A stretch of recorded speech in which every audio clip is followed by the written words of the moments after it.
Кандидатот на СДСМ за градоначалник Оливер Илиевски преку пресконференција се заблагодари за поддршката која што ја доби од граѓаните на локалните избори.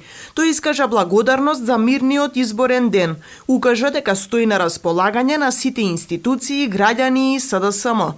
Сакам да им се заблагодарам посебно на 19.500 граѓани на Куманово, кои ја препознаа програмата Најдоброто за Куманово и која ја поддржа истата.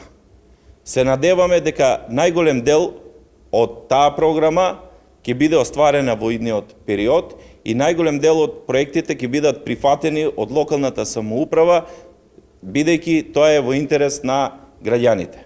Сакам да им се заблагодарам посебно на тимот кој учествуваше во изготовка на таа програма. Сакам да им се заблагодарам на тимот кој работеше со мене и со нас на овие избори. Сакам да им се заблагодарам на сите членови и симпатизери на СДСМ, кои несебично и до крај честно ја издвојувавме оваа битка и честно работевме во оваа кампања до самиот крај. Илиевски посочи дека во партиските простории продолжува потпишувањето на членови и симпатизери за поддршка на премиерот и лидер на СДСМ Зоран Заев, иако тој лично му посочил дека оставката е конечна.